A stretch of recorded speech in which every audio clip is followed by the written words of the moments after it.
Hi, welcome to the Elle Russ Show, where I deliver content intended to inspire, educate, and motivate. Engage with me online at elleruss.com and on social media. Enjoy the show. Today, my guest is Martin Silva, all-around cool guy, but a badass personal trainer who is beyond passionate when it comes to health, fitness, and helping people optimize their body. And his purpose is really to empower everyone out there to achieve the best version of themselves. Work with this guy if you need help in this arena. He's fun, he's empathetic, he understands, he's sweet, he's got a great heart, and he's really best contacted on social media. His handle is at Martin Silva Fitness, last name Silva, Martin Silva Fitness, and you can check show notes to connect with him further. Enjoy the show. Martin, my brother, thank you for coming on. How are you? I'm really, really good. Thanks, Elle. How are you, my sister? Good. To the audience, Martin and I were just commiserating about what spoiled, awful brats we become by living in places with beautiful weather. 100%. Right. He's from, 100%. He's from the gloomy UK. I'm from downtown Chi-Town, and we were just commiserating over. So if you're out there, our blood is warmed now. It's not a good thing. We're very fortunate though, let's be honest, California and then Sydney and Australia. I mean, in terms of the weather, I know people complain about the weather and all this kind of stuff, but in reality, we can't really grumble too much, can we, Elle? Not at all. Hey, what attracted you to move to Australia? What's that? So it was a dream of mine, basically. Long story short, I traveled the world about 11, 12 years ago, in my early 20s for about 5 months. I traveled all the way up the east coast of Australia for about 3 months. And I literally went all the way up the east coast from the bottom to the top, Melbourne, right up to Cairns. And I just love Sydney. And then it was like one of those things where I was going to stay at the time. And then I ended up going back home for whatever reason and just continuing my trip. And then it was kind of just like eating away at me then, for about, 6, 7 years in the UK. I was like, I'd love to live in Sydney. Do you know when something's just at the back of your mind? Anyway, I just decided then, you know what, I was 29 when I ended up coming out here in the end on my work and holiday visa. And I thought I'll just go for a year or two. This is what happens to everyone else when they come to Australia. I'll go for a year or two. And then, 5 years later, I'm now, by the way, recently I just got my permanent residency. Congratulations. That's a very tough process in Australia. Oh, yes, to say the least. My best friend moved there. And my best friend moved there. And luckily she is an attorney. And she said that even she was put through mental gymnastics just trying to understand how to go through the Australian process. So. Exactly. They don't mess around. I was going to say that they don't take any prisoners, but actually the whole country was built on that. That's all they took at one point, right? That's exactly. Yeah. Well, also too, I think they're like, hey, we're not going to give you free healthcare and shit unless you really want to be here. Oh, absolutely. Yeah. They don't mess around. And to be honest, it's so safe here. To the point where I know this is weird, but in the UK, it's a bit rough and ready in some parts, right? And it's weird because you kind of miss a little bit of that. It's strange, but it's so safe. It's almost too, I know it sounds a bit weird, but it's almost like too safe. You're like, I really wish we could get like a murder report on the news once in a while. Yeah, exactly. Yeah, where's all the armed robberies? I'm just, no, it's all good. No, so many funny things. My friend who's been over there for a few years is, reports back on all of the, funny nuances and differences, in Australians and especially the affinity towards abbreviating absolutely everything on planet Earth, which is amazing. The nicknames. 100%. And then I guess I just have to ask you, because it is a thing. Look, Australia is just known as one of the places where so many things can kill you. There's so many poisonous things there's no antidote for. There's spiders everywhere the size of a fucking basketball. What's been your experience? Have you had any run-ins? Give us the lowdown. I'm going to give you a great quick story now, right? Now, basically, long story short, again, people overthink that, right? So it depends what part of Australia you go. It's funny how Australia, don't get me wrong, all the most deadly animals in the world, pretty much all in Australia, right? But it depends where you go. Like where I'm at in Sydney, it's not like when you go higher up, basically the further you go up the coast, the worse it gets. So when you get to Brisbane, in the middle of Australia on the East Coast, when you go further up from that, that's when you start getting more deadly animals, right? So especially when it comes to the stuff in the ocean as well, like the jellyfish, the box jellyfish and stuff like that. But also just I think just in general, spiders, snakes. But you do get a few deadly ones down here in Sydney, but you just don't. I think I've seen one, since I've been here, I've seen one big scary spider. And it was the biggest spider I've ever seen in my old apartment. But the funny thing is, those big ones are not the ones that are actually dangerous. It's the small ones, like you got the Sydney redback. Oh no, sorry, the Sydney. I think the Sydney funnel web. Sorry, I think is pretty deadly. And then you've got the redback as well. But they're tiny spiders, and I've never seen any of them. So it's funny because you see all this on the TV and stuff, but it's really, unless you go to the outback or you go further up and more inland, you don't really see as much of it. But I tell you what, Al, I've got a quick story. For me, my worst creatures on the planet are cockroaches, right? Oh. Give me anything, Elle, give me anything. Give me a spider over a cockroach. Really? Over a cockroach, really? Oh, honestly, Elle, they're so big here. But also, this quick story I've got, I was hanging my clothes up on my balcony one time, right, in the sun, put my shorts on, right? I think you know what's coming. Put my shorts on, thinking nothing of it. And then I'm like, walk into the kitchen. I'm like, there's something hanging, in my private parts. And I thought, is it just a lace on my shorts, right? So I put my hand down there and I'm like, the lace is quite big in these shorts, right? And I've like just pinched something. And I'm like, what is that? And I pulled it out. And I kid you not, this is a massive 3-inch cockroach. It was right on, and I've like never. I hate to make the joke, but literally a cockroach. Literally, yeah. I know. It was like, it's probably bigger than now. So it looked big compared to now. I'm only joking, but I took it out. What? Okay, that's got to creep you out for life. Forget it. 100%. He was probably disappointed. He's probably disappointed when he went down there. Nah, I'm not. Like I can take this on. Yeah, exactly. I'm being sarcastic anyway, just for the audience. Oh boy, there's too many. There's too many. We could go on forever on that. There's too many jokes. I pulled it out, and I've never screamed. Honestly, Elle, I didn't think I was capable of screaming that loud. I honestly didn't realize I was capable of screaming that loud in my life. That was the loudest I've ever screamed, and that was my little story with creatures. But yeah, as far as deadly animals go, it's basically, if you go in the ocean, further up, you're taking some chances. You know what I mean? And obviously, if you go inland, and there are spiders about, but most of them are, out in the countryside and stuff. To my knowledge, that's maybe a story I'm telling myself, Elle. Anyway. Yeah, I was going to say. All right. So listen, we've talked a few times. I actually went on to talk with you and some of the people that you coach. Yep, that's correct. At one point in your group, a lovely group of people, and you help people all over the world, as I mentioned in the intro, to optimize their body. And, thankfully to the pandemic, bringing things more online so that you can help more people all over the place who may not live there. So you work with people all over, but let's talk a little bit about like, how'd you get into this? I know at the age of 13, you had a moment where you really started to sort of look at fitness and kind of get into it. Correct. That's right. Yeah. So I started lifting weights properly. I'd say, the first time I lifted, I was about 13, 14, but really got into weightlifting from a young age, from like 16 consistently. And, 18 years later, I don't think I've missed many sessions. So I just fell in love with it. And I was a PT by the age of like 19. I was a qualified PT, and then really just fell in love with that as well. I was so passionate about it from a young age. And also I was, like I said before, I was a little bit kind of insecure as a teenager, and also I was getting knocked about a bit on the rugby pitch. I played rugby, from a young age, and I was like a late developer, if you like. So I was skinny, I was tall and skinny. And then when I started lifting weights, obviously, 15, 16 years old, you're basically on natural steroids, right? The amount of testosterone in your body naturally. So obviously I built a lot of muscle and just fell in love with it. And then, fast forward then, obviously, I got into bodybuilding and stuff as well, then in my mid 20s. And then ended up doing that for a good 4 years, and got to the pro level doing that. But I've just always been really, really passionate about what I do as a personal trainer and coach.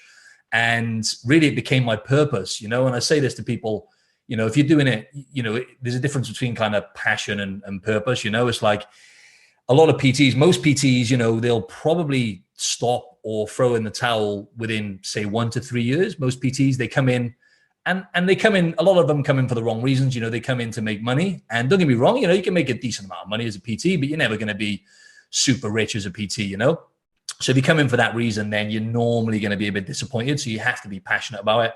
And if you're doing it, in my eyes, if you're doing it for 3, 5, and in my case, well over a decade, probably 15 years in total now, then it just becomes your purpose. And I actually still love what I do. But so I was PTing face-to-face up until the pandemic hit, really, which was in Sydney. It was like March 2020. And it was a crazy coincidence how I had a handful of online clients who I was helping. And the difference, I guess, between the online stuff and the face-to-face is I'm really helping people with the stuff that really gets results, right? Training properly and effectively in terms of strength training, very important. But all in all, that's probably, give or take just a fraction of it. You know yourself, Elle, how important nutrition is, behaviors with food, eating habits, and then the lifestyle stuff as well then, right? As we kind of discussed on your talk a bit in terms of stress management, sleep, your environment, all those kind of things. And so it's more of like a mentorship program now, but I call it like an online transformation program, because ultimately I help people kind of unlock their true potential and transform their body and minds. But yeah, so it's been almost 2 years now where just to explain quickly, I was PTing. I've got a mentor myself. I reached out to a guy I've been looking up to for a while. And I reached out to him just before the pandemic actually really hit in Australia, which was strange. Reached out to him. Then literally a week later, the gym closed that I was working in. And as I said, I only had a handful of online clients and I wasn't really charging much. It was just like something on the side. And then I had a call with him, ended up joining his program, his mentorship program. And then him and all the people in there, there's about 250 people now within his network called Authority Network. And it's like the 1% of coaches on the planet. It's like you have to be a good coach with a lot of experience to actually get into his program. It's like a qualifying process. Anyway, never looked back then. So I was still doing PT for say April till July in 2020 when the pandemic really hit, everything was shut down. I was still PTing people outdoors. Luckily, again, with the weather, you can do that here. So I was doing about say 20 sessions a week outdoors. And then I was building up my online clients in the meantime. And then by about August, September 2020, I'd basically transitioned from a full-time PT to a full-time, online transformation coach, and never looked back. I'm having a bigger impact now because of the stuff I mentioned that I'm helping people with, and a few other reasons as well. So I'm actually getting way better results than I ever did as a face-to-face PT. And I'm helping people all over the world now, as you said. So yeah, it's amazing. I love it. Let's hear all of the excuses and objections come from people starting this process, think they can't do it, or my body's never going to change, or I'm just too addicted to sugar, or whatever else you hear. Let's hear it. Yeah, I've heard it all. But if I had to say the common, what's the most fucked up thing? Yeah, no, there's a few common offenders. And again, it goes back to when I had you on my podcast, we were talking about, the stories you tell yourself. And, everyone's different. Everyone has a different lifestyle. We're all busy. That's a common excuse, isn't it? I'm too busy, and that's another story you can tell yourself. I'm too busy to, get my workouts in. But in reality, everyone prioritizes the stuff that matters to them, bottom line. So, there's going to be a reason for that. There's going to be a reason where you've got a deficit somewhere. Like, for example, if you're struggling with consistency with your workouts, which is rare with the kind of client I take on, they're already pretty disciplined and driven. And like I said, they want to get to that next level. But this is just an example. It's like, okay, so what do you need to work on? What is it that is stopping you from being consistent? Do you need to just go to bed earlier and get up and get it done in the morning instead of maybe saying you'll do it in the evening? Life gets in the way. Do you need to just plan your week better? Is there a time management thing? There's always ways around it. And I understand it's harder for people who've got kids. And one of my clients, for example, he works 60 hours and he's got 3 kids. So obviously it's more challenging, but he makes it happen, So one of them is like, obviously I don't have the time, whether that be getting to the gym. And on that note, I just want to say, yeah, go on. That the problem with that is that anyone who says that, you can always give them an example of someone who's got more kids, is busier, has a more stressful job, has more liabilities, who's also still doing it. Exactly. So, that's a good point. You never win on that one. That's a good point, and I always do that actually, just to make them aware. I always use another client, but yeah, also it's like and it's like, well, you're not making. It's just changing the wording you use. I can't, I'm not finding the time, or I can't find the time. Just put the ownership on yourself, because ultimately, a lot of people, in a sense, some people almost play a bit of a victim in that sense, where it's like, oh, I haven't got time. This is in the way, that's in the way, and that's an excuse. But to be honest, I don't get that excuse generally with the kind of clients I have, but that's just a common one I've heard over the years with all the clients I've coached. Another big one, I would say, in terms of excuses would be, just like with nutrition. If you use nutrition as an example, it's, for example, hitting a protein intake. again, I'm using this as an example just for the average person in terms of all the people I've coached over the years, not necessarily a common problem right now, but it still is a problem that I come across mainly with like female clients. And a lot of the times it just comes down to the fact that not being organized, right? So having meats, for example, prepared, or having meals prepared one way or another, or it's, just over time they've been, using other foods, and just basically like in the mornings, for example, a lot of people, they tend to struggle to eat protein in the mornings, for example. And then what they find then is they're kind of chasing their tail for the rest of the day, trying to hit their protein target. So we have like different methods in place and options, for breakfast, getting protein in. That's actually quite a common one, is just, not hitting protein intake with females especially. So, and then obviously the excuse then is, it's just too much, it's too much. I can't get that much, I can't eat that much meat, or I just can't get that amount in. But in reality then, when we just, for example, have a bit more protein for breakfast, actually becomes a lot easier then, because the last thing, is a struggle when people are chasing their tail on lunch and dinner, trying to get a certain amount of protein in. But that's another example there as well. Another big common one as well is actually, it's just self-doubt. I think that's a big one. I'm sure that's something that, you could relate to there, Elle, with the stuff you do, right? And when you talk about the confidence and all the stuff that you kind of shine a light on. Well, how does the self-doubt show up in that way? Just self-doubt in general about themselves, or self-doubt that they can achieve their fitness goals? Yeah, self-doubt that they can actually achieve it. And again, everyone's different. Some of my clients don't struggle with that, but a big portion of them did really struggle with that when they reached out to me, because let's be honest, they've been stuck. Some of them have been stuck for years, some even decades, in terms of either maybe losing weight and then gaining it back, or just being stuck in the same place and just kind of almost losing hope, because I had one client, you may have seen, he won't mind me mentioning him anyway, Rob. Like when he reached out, he had like type 2 diabetes, and for about kind of 20 years, he was fit, he was strong, but his body wasn't really reflecting that. And obviously his health wasn't either. And then just by us, fine tuning things and him having the right guidance, and actually literally just seeing his body respond so fast, even within the first 4 weeks, from switching up what he was doing with his training, nutrition, and a little bit with his lifestyle as well in terms of sleep, he was then blown away. And obviously that gave him more belief then, and a bit over time then to see him now, 18 months later, the self-belief he has now, he's an absolute beast. He's 50 years old and he's literally like looking better than he ever has. And that's because he saw results. He eventually trusted the process. And then he started to believe, actually, if I implement the right things and I have someone just taking all the guesswork out for me, I actually get the results. But yeah, I think that comes down to the fact that people have just, let's be honest, like they've failed so many times. It's no wonder that you start doubting yourself, right? It's like anything in life. If you fail once, that's challenging to bounce back. If you fail 10, 20 times, you know what I mean? Like obviously you start believing that then, right? Sometimes. Well, and then also I think there's the other aspect of age, particularly with women, where, okay, so it's like in the past, I could probably get away with just doing endurance stuff and cardio and all that kind of stuff. You know what I mean? Yep. But you can't at a certain point. And so then what happens is people feel like, well, but the stuff I know that works, that used to work, doesn't work anymore. And you're like, yeah, but you didn't used to lift the weights, shit. You didn't do it. You didn't do it. You didn't really do it the way that exactly. You didn't really do it. And I remember even Mark Sisson and Brad Kearns telling me that. They're like, oh, you can hike all fucking day long. It's not going to give you the physique you want. You have to lift weights. Like and it was not that I was opposed to it. I'd go to the gym and lift weights and stuff, but I'd half-ass this shit, Martin. I just take 8 pound, be like, whatever, do some reps, like kind of almost just going through the motions, doing the same thing.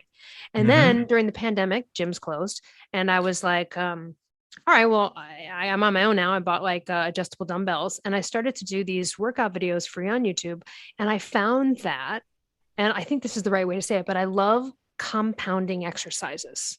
Right. Like where you're, does that make sense? I guess to the audience, that compound exercises. Like maybe I take a weight from the ground and I bring it up, and then I'm doing a push up with my arm, like kind of a full body motion. It's very athletic. And it's funny because Tara Garrison had said, she did like a dopamine test on me, and she goes, you're this type, and that kind of makes you a power lifter. And this makes sense that you would like that type of exercise because it's very athletic and coordinated. It works with your type. And there was so much truth to that, Martin. And I never 100%. saw more results from that. And I would just do this like little dumb weightlifting thing for whatever, 20 minutes, and just go walk for 20. Like I wouldn't do much because it was a pandemic. I couldn't really hit crazy, weights at the gym. And Oh my God. And then you start to see right away. And then you just want to smack yourself because you're like, oh So shit. your body responded really well then, I take it, right? Completely. And then again, Yep. if I would go off that train or have a dip, same thing. Just kind of goes Mm. blah. And then you're like, gotta be back on the, you know what I Yeah. mean? And you hit the So absolute nail on the head there. And that's how, and a lot of times, people come into the program and just by us switching up the training, obviously the nutrition has to be fine tuned a little bit, but just by us switching up the training, their body responds by doing, like you said, the compound movements and making that the cornerstone of your program. And just for the audience, that basically means like when you're working like the full body or you're working several different muscle groups, so it's like a multi-joint movement. So for example, a deadlift, which I think is what kind of Elle was explaining then, when you're picking the bar up from the ground. And just to give you an example, at the moment, I'm only lifting twice per week, right? And because I prioritize those compound lifts, like the traditional ones that have been around for years, by the way, deadlift, squats, bench press, overhead press, pull-ups, nothing fancy. Because I prioritize those movements, I can still stay in fantastic shape just doing 2 workouts a week. right. Yeah, so it goes to And show. then I had to go a little harder. I had to just challenge myself on the level of weight. I think that's Yep. obviously, I think everyone hopefully has dispelled that fear. No, women, you are not going to look like a professional bodybuilder because you lift heavy. It really is the way to burn fat because of the muscle you're gaining and everything else. So I think Exactly. too, then you get to a certain age. And if you're out there, ladies or men, just know that like you really do have to switch it up at a certain age. You cannot get away with the same protocol you were using that worked before. Definitely. Let me just talk on that real quick because I think it's just so important just to explain it as simple as I can in terms of the importance of like strength training. And this now with strength training, even heart health, right? There's loads of research now to show that actually it's better than cardio for your heart, right? And I could talk about all the health benefits forever, bone density, and even people who live longer, they have good levels of strength and so on and so forth. But in terms of what it does for your physique and your metabolism as well, there's no other type of training that will do this for your body and for your metabolism and your health. So when you're like what happened with Elle, for example, Elle was doing like these compound lifts, which really challenge your nervous system. So then what happens then is your metabolism really elevates, and then what happens is obviously your metabolism elevates, your body then is burning, generally depending on what you're eating, but you can get away with more calories. So your body starts basically, metabolism starts speeding up. And then over time, then, you actually just sculpt your body, you get tighter. And that's how you really build like an aesthetically pleasing physique. But not to mention, like I said, having strength training as the cornerstone of your program, I would say for anyone really, doing it properly though as well and doing it appropriately is paramount for longevity, as I say, bone density, heart health, all those things as we get into later life, and anti-aging as well. There's nothing that really combats all those things more than proper resistance training, So I just wanted to put that out there and just emphasize that, Elle. And another thing that I love personally, and I know it's not for everybody, but man, if I could like convince people to do it because it is such a great full body exercise, is I am a swimmer. Yes. And man, one of the best things. So I injured my foot at the beginning of the pandemic, and then I didn't kind of have a choice. I was already a swimmer, but I was like, okay, this has to be my main form now because like I can't jog or really put a lot of pressure on my foot. Again, another reason weightlifting came in handy there as well. Swimming is a great way to like get the cardio, work every muscle in your body, and then you can do minimal weightlifting after that. So if you want to really like maximize time, swimming is, 20 minutes and you did a lot. Absolutely. And the great thing with swimming is like the low impact on your joints as well, right? So unlike, a cardio like running, for example, which is probably the best thing for your fitness, but the worst thing for your body. You know what I mean? Like literally in terms of wear and tear. So yeah. Absolutely. So let's hear about some of the. So I don't have the time. We got that. Yep. I don't have the time around food or exercise. Yep. Another big one, another really, really big one, which a lot of people kind of deny is procrastination. So, you know what I mean? Because a lot of people are unaware they're doing it until I actually make them shine a light on it. And I'm like, I'll do this every now and then. I'll be like, let's have a look at your screen time. Okay. Let's have a look at how much time you spend on your screen. Maybe you weren't spot on with whatever habit I wanted to focus on this week, whether that be sleep, for example, right? Because this is always one of the first things we focus on because as you know, Elle, sleep, train, nutrition, very important. Sleep is the foundation. Without good quality sleep, training nutrition is going to take a hit, right? That's the way I kind of explain it. So we look at that. For example, sleep's a common one and people are like, oh yeah, I didn't do my bedtime ritual, for example, right? So I'll be like, okay, so why didn't you do your, 60 to 90 minutes, no screens, before bedtime. I noticed you didn't tick it off in your calendar, right? So why didn't you do that? And then, oh, this, that, and the other. Then I'll be like, okay, let's have a look at your screen time then. And then when you have a look, they're spending 3-4 hours on social media. You know what I mean? And then we're like, okay, so how about we reduce that down or even just delete social media? This is an example, because ultimately they're just spending hours each day procrastinating. Hey, you want fucking 4 hours back or what? Yeah, exactly. That's exactly right. So procrastination, even if it's not social media, just, people getting up in the morning. And this is something I always try and hammer home to clients is just having a nighttime and some kind of morning ritual. Mm-hmm. And it doesn't have to be, meditating for 30 minutes, doing 20 minutes of stretching, you know what I mean? Going for a walk. It doesn't have to be like a 90-minute to 2-hour ritual like you hear some people doing. It can literally be whatever works for you, but just not checking your phone and guarding your inputs first thing in the morning. Because I've had this problem with clients where they'll wake up in the morning and obviously I can't see every single thing they're doing. So there's going to be some things certain clients are not telling me, right? I've just accepted that. Most clients, it's going to be good, but you've got to accept the fact that you can't follow everyone's every single move every day, right? There's only so much I can do. But in the morning, for example, just, checking emails and then obviously getting into that stress state and getting sucked straight into work. And then sometimes just procrastinating on their phone in the mornings. And actually then what happens is they're more stressed, certain things they haven't done then, and the day gets away from them. And then obviously they're kind of, they're not getting that kind of minimum of 80% consistency, which is what I always say, optimize your body. If you're minimum 80% consistent with your training, nutrition, your sleep, then you really, and a few other things as well, then you're going to get life-changing results. But if they're not, then procrastination is a very common one as well. But obviously to actually shine a light on that and make people aware of that and not deny it is obviously a challenging thing to do. As a coach, you have to kind of hold people accountable as well. And it's like, right, okay, send me a screenshot of your screen time and all the rest of it, So it does have to get that deep sometimes, Elle. Yeah. Zoom me right when you wake up. I want to see what the fuck's going on over in your house. Yeah, exactly. I'm going to put a camera in your house. Well, first of all, I can't with people complaining about sleep, because here's the thing. I don't care what's ailing you. You better do everything you can to get to the answer. If you got a sleep problem, you do everything you can to get to the bottom of it. Lack of sleep over your life will fucking kill you, everybody. Mm-hmm. I mean, fatty liver, all sorts of other stuff. Like you have to sleep.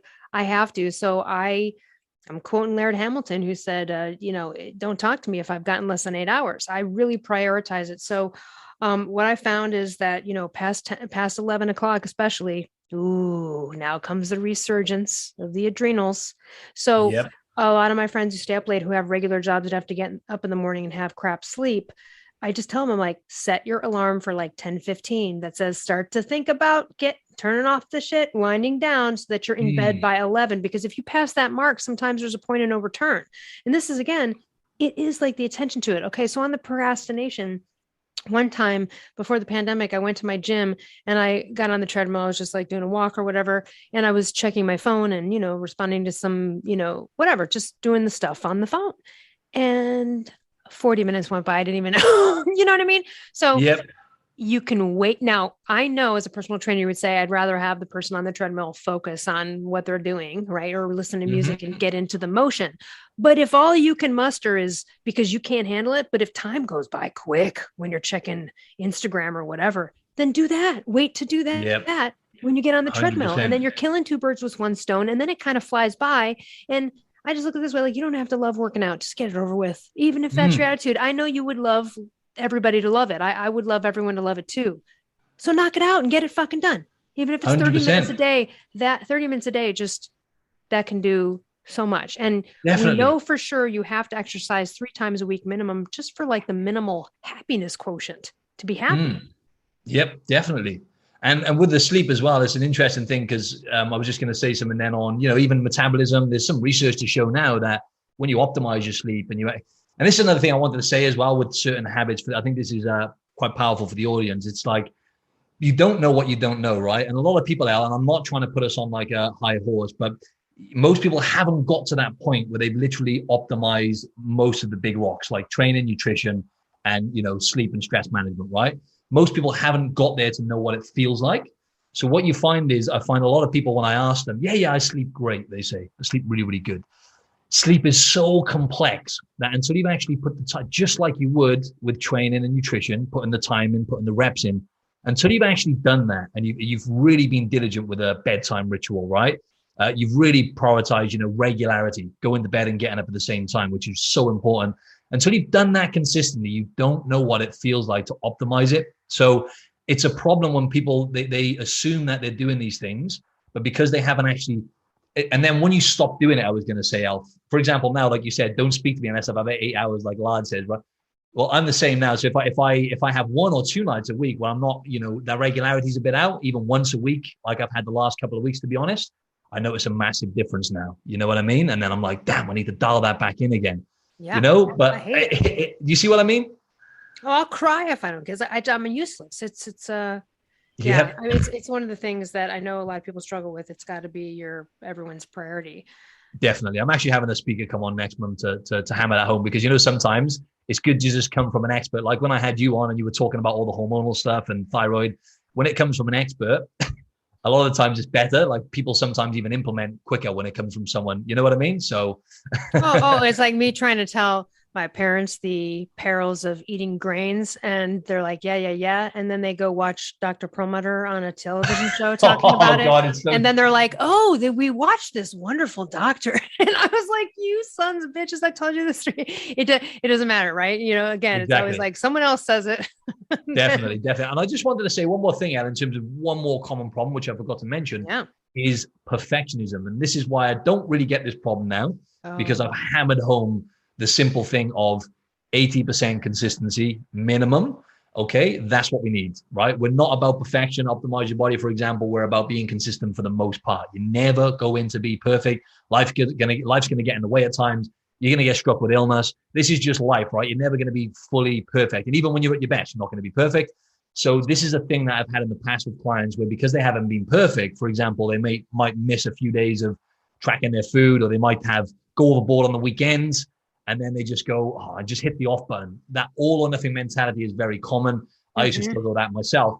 And that's a massive, massive problem, I think, with most people, just in terms of general population, where it's all or nothing. And then when they stop that consistency, that's when their head goes and they go back to old behaviors and they're back to square one again. And most people repeat that pattern for their whole life. And it's really painful to see, because the person who chips away, like you said, doing 2 or 3 workouts, for example, a week forever, is going to get by far superior results, for example, to the average person who will go balls to wall, whether that's, F45 or some crazy fitness trend, and then following whatever diet for a few months before their holiday. And then they go back to old behaviors, and they're in a worse position then, physiologically and mentally. And then because of that perfectionism of, I'm not perfect, now I'm on or I'm off the diet, and they go back to square one again. So that's a very, very common problem, perfectionism. Well, and also, doing too much. I remember years ago, I had a friend who just always had a plot to quit drinking and work out. And and one time the plan was so grandiose, I just was like, okay, you can never talk to me about this again unless you're going to do something about it. So they were like, all right, here's my idea. Like, I'm going to go join this boot camp, and then I'm going to do YouTube videos about my transformation. Like all this whole planning, what are you planning, a fucking TV series about how about you just do it. Right. And so I told it, and it's the same thing. It's like, I'm going to divorce my husband, get on a diet, quit my job. No, you're not. Stop. How about you just remove the fucking vegetable oil from your pantry? I'll always start there. I love that. And I think that's so, everybody, you got to get out of that. And I know, because we all want it quick and fast. And we all want to be like, I'm going to be an athlete tomorrow. I'm going to be the guy that works out. You know what? Whatever you can do that's better what you're doing now is good enough. Elle, that's such a good point, because that is out of everything we've talked about, right? We all know how human behavior is so complex. In fact, we just started reading a book called Behave. And it's really, really interesting. And it's like a Bible, this book. I didn't realize how thick it was, right? It goes to show how complex human behavior is right now. Long story short, this is where most people come undone, especially this time of year in January.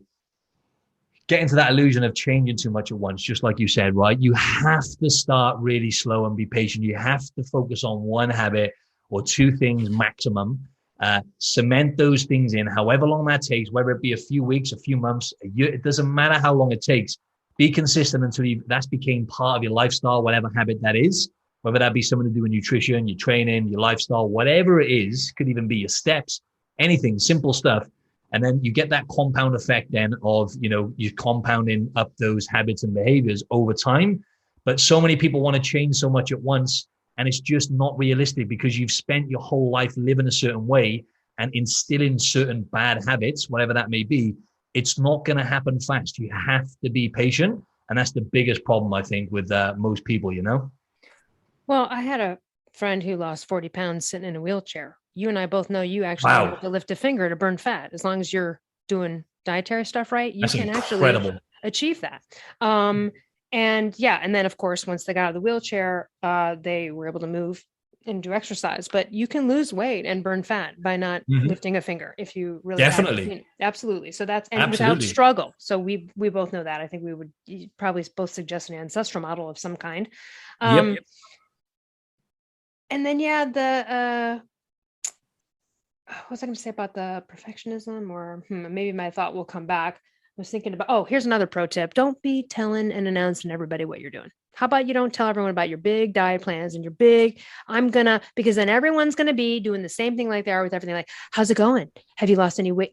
Just get rid of the noise and don't tell anyone you're endeavoring this. Just do it. Here's the other thing too. People don't know what to do when they get into situations where someone's like, let's say, okay, there was a study done once of healers who were trying to heal alcoholics. But what they found, so they had healers that were like, did not know the alcoholics at all, like just unbiased people. Then they had family members, friends, and people of the alcoholics. And what they found was that the healers were able to like intend health and healing for these alcoholics purely, because they don't have any attachment to the person. But the friends of the alcoholics like secretly didn't want them to get sober because they're going to lose their alky buddy. Or some of the other people are like, God, I just hope this fucking family members die. They've caused so much pain in my family, right? And I bring this up because the same goes with food, especially if you're obese or if you're hanging around with people where it's all about food or drink and indulging, and then you're suddenly changing course. You better come up with some pre-canned answers and statements and things when you get shit from those people or questions or a side eye or, you're not eating gluten, these kind of things. So I would say prepare yourself. Maybe you've had this come up with people, but sometimes that could be an awkward thing, you don't eat tortilla chips anymore. Well, you're not doing the, you know what I mean? And so I think having a way to comfortably come across that before you start, particularly if you're in a group, it's the same thing. Like if you stop smoking and you're on smokers, they're going to want you to start smoking again. Absolutely. Exactly. And that's why, like I said about environment, this is a huge part of your lifestyle, who you spend your time with. And this is, if I'm honest, with the community we built, the result is that this contributes a huge amount to the results that people get within the program, because they're around like-minded people, growth-minded people who want to see you win, right? They're not yes people. They're going to challenge you. They're going to make you feel uncomfortable because a lot of them have had great life-changing transformations. When you see that, it's inspiring, but also it's real as well. It's like you see the lessons that people learn along the way. You see the struggles, and you see the fact that people share a similar vision to you, right? And that goes on what you're saying. If you're around people, you have to be so mindful of this, because as you say, people, because a lot of times they don't even know they're doing it, but because of their own, they're projecting their own kind of insecurities and whatever setbacks they've had or whatever they're struggling with. And they, yes, people basically say yes to everything. Oh, have another drink, or, why are you doing this? Why are you doing that?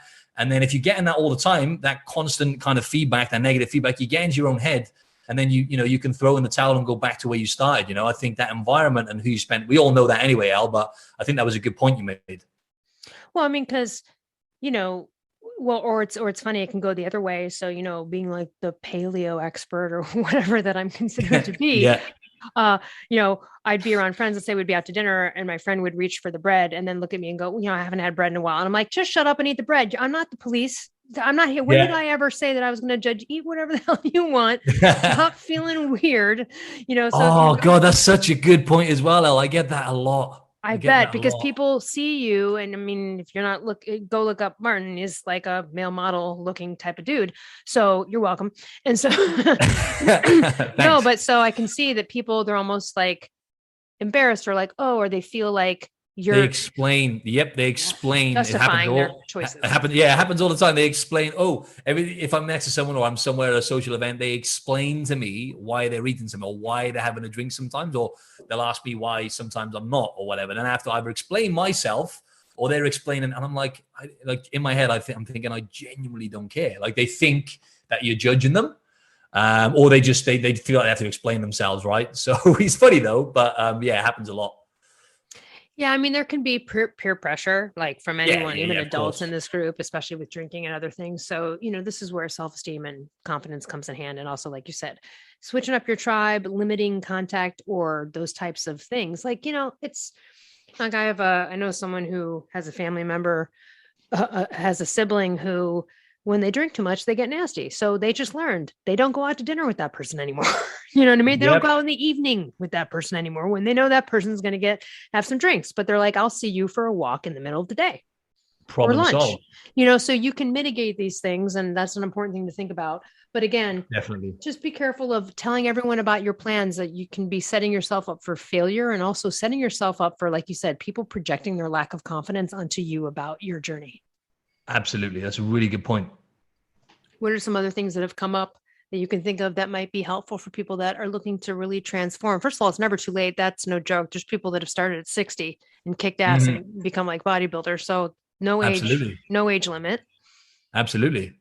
Yeah, no, I had a woman in her late 50s, and she like literally game-changing transformation. But so with there's the basics, right? The fundamentals. It's like, first of all, make sure the approach is right. So if we're talking about, let's be honest, most people, at least 80% of people kind of want to improve the way their body looks. So let's start surface level. If you want to do that, right, and you want to get sustainable results, and this is the big word here, right? And I talk about this a lot, to the point where my clients are probably like, is he saying that word again? Sustainability, or, being able to sustain what you're doing. And most people don't look at health and fitness this way, right? They look at, I want to get in shape, so this is what I'm going to do to get there. Or let's use weight loss, for example. This is a very common one. I want to lose 20 pounds, right? So I'm just going to focus on losing that 20 pounds. But people don't think about what's going to happen when they've lost the 20 pounds. If they're lucky enough to put the work in to do that, what happens after that?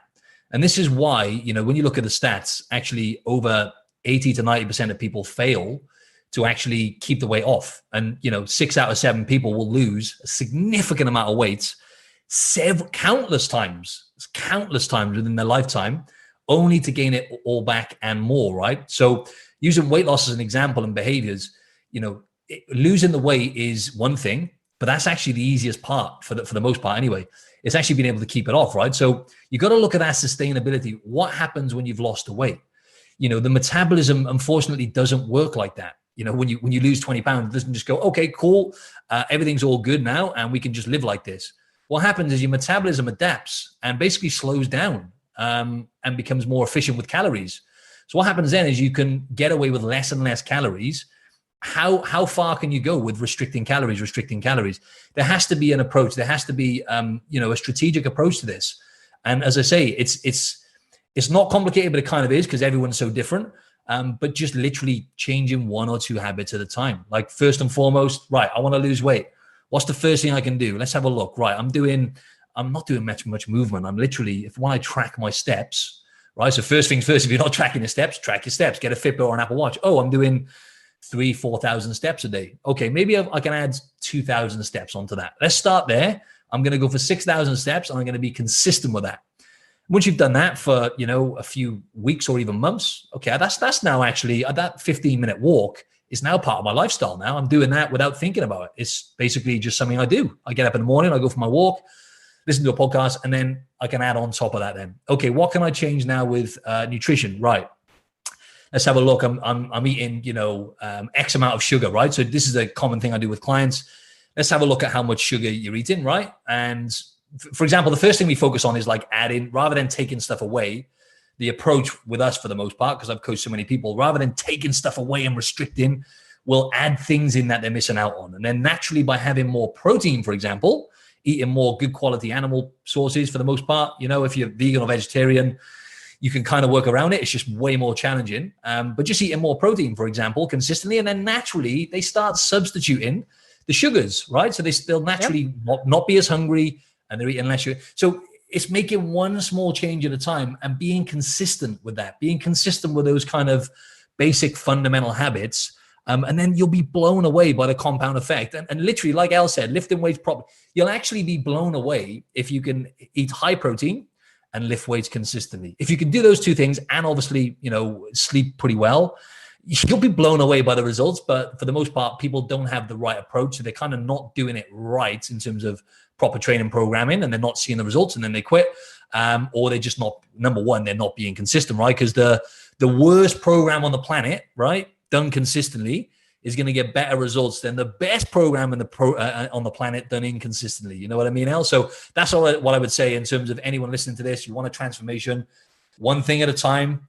Make sure the approach is right, and just make sure you're doing it right. Because if you're gonna, like Einstein says, right, the definition of insanity, doing the same thing over and over and expecting a different result. And this is what most people do. They tell themselves a story. Okay, I'm going to change this time and do it this way and follow this way of eating. But because you've tried changing too much at once, so you might have a slightly different method this time, but you're doing it's the same process of changing too much at once. And then you go back to your old behaviors, and then you end up back to square one, you know? Yeah. I had a writing client who sort of is an expert on dopamine, and she lost 90 pounds through literally like some mindset stuff. And you know what it was? She tells a story about, she heard somebody doing a lecture about like little, like micro commitments, little mini steps, like little baby steps. And she calls them giggle steps because they're so dumb, they make you laugh. And one of them was some guy talking about how he never flossed his teeth. And he was like, I know I need to floss my teeth. And so he was like, all right, well, I'll just like floss one tooth to start. Yeah, I heard that about, James the giggle Otsuka. step because it's ridiculous, right? But yep. Again, here's the thing. You just do that one thing. It gives you the dopamine hit of the success of it. So you are better off doing a dumb, small, stupid step. Like, all right, I'm eating crappy sugar every night, but do I like fruit and whipped cream? Because maybe I can just start there. Like replace the shit with better shit to start. Yep. Do you know what I mean? Or like, maybe I'm not going to Exactly. eat the pie, but I'll have a peanut butter and jelly sandwich because it might be the same carbs. It's just some sugar, but you know what? It's still better, right? Or Definitely. little steps like, again, all at once doesn't work. And she lost 90 pounds doing that. And again, it was kind of training and tricking and working with her brain and those dopamine hits for those little successes. So you're bound to keep going when you give yourself, and again, like using her term, giggle steps, like so dumb, right? So dumb Yep. and you know what? I had a friend who clocked 1.4 miles one time, just having a conversation at her house, standing and walking around. Exactly. There we go. Before she knew it, she was like, holy shit, I was someone, and she doesn't have a big house, guys. So I heard someone say that, actually. I'm glad you said that, because like literally you set yourself a goal that you laugh at. Like, can you achieve that? Like, of course I can, but I like that. Can you have like 20 minutes of a steps. conversation standing with your mom? Okay, just do that. Every time your mom calls, just stand up for that phone conversation and pace around. I mean, I love that. Yeah. Or just some, and some people talk down on this, some people are not, but the bottom line is, how many people I've coached. A great tool is just to simply just track your food. I can't tell you how many people have had great results with, right, in the past by not even changing anything, just by getting them to shine a light on what they're currently doing. Use, for example, my MyFitnessPal app. Take 5 or 10 minutes out of your day and just track your food. Literally just do that, nothing else. And studies show this as well now, any form of self-monitoring, whether that be, and it depends on the person, obviously, weighing yourself. If you get anxiety or you've got a bad relationship with the scales, there's some clients I have which we don't weigh, the scales are gone. But obviously, for the most part, some form of self-monitoring, and that being, weighing your food and tracking your food. Some people are like, I don't want to do that, and this, that, and the other, and make excuses. That's not something you want to do for the rest of your life, and that's never going to be a destination. I don't want any of my clients having to bloody get an app out and track their food for the rest of their life, right? No. Lots of them are at the point now where they're eating intuitively, right? But I can't tell you how much success I've had with that, and studies show that actually you will eat less if you're aware of the amount of calories you're having. And honestly, most people, again, tell themselves a story in terms of, I'm eating healthy. But then when we track their food, every single time there's room for improvement somewhere, Yeah. And I think carbs, of course, being like the biggest offender often in this weight loss journey, that's the thing people don't realize. So I think even if you're like, I am never going to track anything, well, then start looking up the carb amount of what you're eating, because people don't realize one baked potato, that's 64 grams of carbs in a day, between 50 and 120, which is really where you should be if you want to lose weight. Then, that's a blowout. You're going to have to factor in that potato. Or do you really want that green juice? That green juice might be healthy and just be pressed greens, but it's also 26 grams of carbs for that bottle. So carbs are carbs, right? So 3 slices of mango, 38 grams of carbs. It's the same as a Coca-Cola. Is one better than the other? Sure. But the body sees it the same. So I think that's the thing too, is people just don't realize the amount of carbs that are in a thing. And so if you just start like a bunch of asparagus cooked, 20 grams of carbohydrates. So it's a vegetable. It's practically free in the carb world, but hey, that's still 20 carbs out of a day. So I think once people start looking at the carbs, they can go, oh, okay, fuck the green juice. I'll take the potato or, whatever, Yeah, exactly. Yeah. And it's like, and it's not even like, and I know, this anyway, it's just like monitoring your carbs and obviously trying to restrict carbohydrates a little bit and sugar, because ultimately, especially when you're having like sugar, and I notice this myself, and you've been through your own journey as well, Elle, and I see this time and time again, clients who tend to eat more sugar, right? So like you said, mango is probably the most sugary fruit you can eat, right? And that's not to say it's bad, but obviously on top of everything else, it all accumulates and actually just makes you more hungry, right? Because you're spiking your blood. So even myself, like this is just how I live now. My first meal, I eat 2 big meals a day. First meal, very, very low carbohydrates, super high in protein and fats. And I'm full for 6 hours. And then in the evening, I'll have my carbohydrates in the evening, my carbs being fruits. Primarily, and that's pretty much it, really. You know what I mean? So that just works for me, and I just see it time and time again with clients. And for example, I'll get them to aim for not total carbs, but sugar, depending on how much the woman weighs and previous history with food and stuff. If I get them to aim for under 50 grams of sugar, what I notice is they just naturally just eat less calories as well. You know what I mean? So just simple stuff like that. Question about your day. What's the timing of your meals for you? Like, do you get up and go work out fasted, then have your first meal, and then you're waiting until the afternoon? Like, how does that work usually for you? Absolutely. So yeah, I normally break my fast at about anywhere between kind of 11 a.m. and it could even be 2 p.m. So in the morning, So in the morning, I have black coffee. I have 1 coffee in the morning. I just give you a quick breakdown of my day. I'll wake up in the morning. I'll either go and train, I'll hydrate, or I'll go for a walk. I'll go to the ocean for a swim, right? Basically in the morning. And then that'll set me up for the day. Then I'll have some coffee and I'm really productive in the mornings on an empty stomach. And then I'll break my fast then, like I said, anywhere between 11 a.m. and say 2 p.m. And my first meal then will be basically like meats, lots of meat, to be honest. And I'll probably have avocado in there as well and some eggs, just to give you an example. And then basically it's high protein, high fat. Like I said, it'll fill me up. And then I won't eat then until I don't finish eating any later than 7. Ideally, I like to cut my food off if I can by say 5 or 6 p.m. in an ideal world. So I'll normally have like a 5 or 6 hour gap in between those 2 meals. And then I'll eat my evening meal. And like I said, anywhere between say 5 and no later than 7 p.m. I'll finish eating them basically. And that evening meal then could be, without going too much into what it is, it could be a variety of different things. But basically the way I eat is kind of animal based. So I eat, 70, 80% good quality animal source food, being red meat, organ meats. I have fruit, honey. And yeah, so that's basically it then. So what about your training though? So training. Yeah. Well, so on the days that when you wake up and on the day that you're actually going to do like hit the weights heavy, you still follow the same protocol with your eating. That's right. Yeah. So I'll just have a decent amount of carbohydrates the night before. For example, just before this, I trained. Yeah. I always train at like say 6:45 a.m. in the morning. And I'll train fasted every single time. Gotcha. In fact, I actually avoid, right. So now this just give you a bit of context. I've just started doing Brazilian Jiu-Jitsu the other week. So, and that is like 12 p.m. in the day. So it's a tricky one for me because I have big meals. I don't want, if I can avoid it. You don't want to be full doing Jiu-Jitsu. Definitely not. So I've been doing that fasted as well, right? So what I do is I have a Rob Wolf supplement, Elements. Have you heard of his? Yeah. Yes. So I just use that and it's just basically salt. So I'll have that and basically I'll roll fasted. And I've been totally fine. I felt great doing that. And then like what I've done as well last week doing that is I've then been doing just having 1 meal on that day. So what I noticed then is after that, I normally feel okay. I don't feel hungry. I'll normally have another coffee after that, believe it or not, which kind of gives me a little bit of a spike of whatever it is in my liver. And I don't feel as hungry then. And I'll basically be fine. I'll just have 1 meal on that day. I've been experimenting with having 1 meal a day over the last few weeks. On that day, I do jiu-jitsu. But yeah, to answer your question, always train fasted and always do it. I like to just train first thing and get out of the way. Right. So what I want to make a point about this is obviously because you're fat adapted and you're a fat burner at this point versus a carbohydrate dependent sugar burner.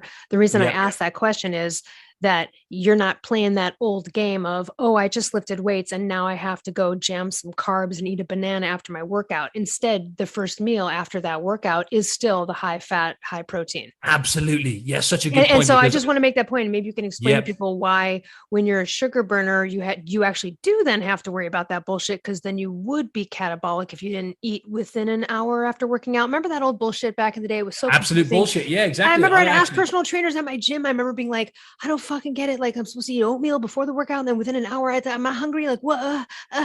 Yeah, exactly. Like now, for example, I've just trained. Sometimes I won't even eat after training for like 4 or 5 hours. And that's extreme. And I wouldn't recommend that to most people. You got to understand though, I've done bodybuilding comps. I've fasted, I don't even like calling it fasting. I've had big gaps in between meals, right? For a long time. So I know what true hunger is. And basically I know I'll be totally fine. I can wait till like midday now, really, 11 a.m., 12 p.m. Trained this morning at 6, 7 a.m., and I'll be totally fine. I had a coffee after training, I'm hydrated and I'm in my, not that right, I and you're not care about sacrificing those gains because of that. I'm not sacrificing those gains, and not that I care about this, Al, but I'm in my fat burning zone now, right? So if I'm ever doing a bodybuilding comp, I'll drag that fast out as long as I can after training, Not that I care too much about that now, but yeah, just a side effect. Right. So, and again, just the press for getting off the carbohydrate dependent sugar burning game, getting into being a fat burner, which is what we talk a lot about in the ancestral paleo primal community. And if you guys want to know what that is, you can either read my book, although the thyroid part might not interest you. You could read The Primal Blueprint by Mark Sisson, or go to Mark's Daily Apple and check out articles on what it means to be a fat burner versus a sugar burner. And then this makes such a difference in the training. Life's easier. You don't have to worry about having food right after a workout. You don't have to worry about those gains, or those things you've done at the gym, like falling apart because you're not eating within an hour. And definitely, I think that old model. Yeah, exactly. And it's splitting hairs as well, Al, right? There's a bit of research to show that obviously if you want to build muscle, carbohydrates help in terms after of being more, definitely put you in more of an anabolic state and also for recovery. So, but you can do that later on in the day. You can replenish your glycogen, your sugar levels for the evening meal. It doesn't have to be right. Like you're saying, you have your carbs in the evening, and then in the morning, if you're going to go work out, that's still enough time. Like your body has plenty of time. It's in its organs. It's not, you didn't work out overnight while you were sleeping. Exactly. That's right. Yeah, 100%. All right. So tell us again, we at Martin Silva Fitness on Instagram and social media, but tell us about your program and how it works if we want to sign up and get this shit done finally. Awesome. Yeah. So it's at Martin Silva Fitness on Instagram is where you'll find me. And in terms of my program, the way I normally do it is I've just got like a members lab right now. I haven't actually got a website at the moment. The way I do it is people just reach out to me normally, to be honest, on Instagram, and then I'll just have a chat with them, go back and forth, send a few voice notes. And obviously if it looks like we're going to be a good fit, then I'll just jump on a call with them then and go over things in more detail and obviously put an action plan together. So I guess the best way to reach out would be to just drop me a message directly on Instagram, to be honest, would be the best way. Or you can just drop an email to admin@optimizeyourbody.com. Except optimize is spelled with an S in that situation. Thanks for bringing that up, Al. Yeah, because I know the American way is ZE. Thanks for bringing that up. Yeah, it's SE, optimize with SE on the end, not ZE. Thanks for bringing that up, Al. I caught that when I was looking at it earlier. I'm like, oh, that's some British shit right there. We don't do that. Yeah, you don't miss a thing, Al. You don't miss a thing, Al. Well, thanks again for all that you're doing. And also to love your Instagram feed. You're always putting out great content, and of course the podcast as well. Anything else you'd like to leave with our audience on this topic before we close it out? Yeah, so obviously, like you said, the podcast as well. I've kind of parked that at the moment, but there's still loads of fantastic content on there. So obviously I had Elle on there as well last year. So Optimize Your Body, again, SE on the end. Just type in Optimize Your Body on any platform and you'll find that as well. And I guess that's pretty much it, really. Yeah, that's all. That's me. Awesome. Well, thanks so much for joining us. And for everyone else, we'll see you next time. Thanks a lot, Elle. I appreciate it. Hey listeners, over the years, a ton of companies have approached me to collaborate, but I will only promote companies whose products I believe in and that I actually use and consume on a regular basis. So let me tell you about some of my favorite companies that I can offer you discounts for. Rep Provisions, an amazing company doing incredible things for our planet, topsoil, and animals with regenerative agriculture, and it's my #1 source for quality pasture-raised meat and chicken. Visit repprovisions.com and use code L15 for 15% off. I'm also obsessed with a company called Carnivore Crisps. They make a lean, all-natural, and delicious alternative to conventional snacking, made with just real meat and real salt. Totally addictive, and my favorite ones are the beef brisket and the ribeye. Visit carnivorecrisps.com and use code PALEO10 for 10% off. I also love and regularly use Paleo Valley products. They make amazing supplements and delicious paleo products. I use the superfood greens powder, grass-fed beef sticks, the organ complex, and their bone broth bars. I love the lemon and apple. I also use their essential C complex and more. Visit paleovalley.com/promos/Elle Russ for 15% off. I also love Primal Kitchen. They make delicious paleo-approved, gluten-free, grain-free, soy-free, and no refined sugar products. And I use them daily, from their collagen powders and sauces and marinades to their avocado and olive oil. So good, so healthy. Visit primalkitchen.com and use code L10 for 10% off. I also love paleo powder and use it almost on everything I cook. They make incredible seasoning blends, and they also have these incredible grain-free coatings that feel just like crispy breadings that you would have had prior to knowing that there's another way. So visit paleopowder.com and use code L15 for 15% off.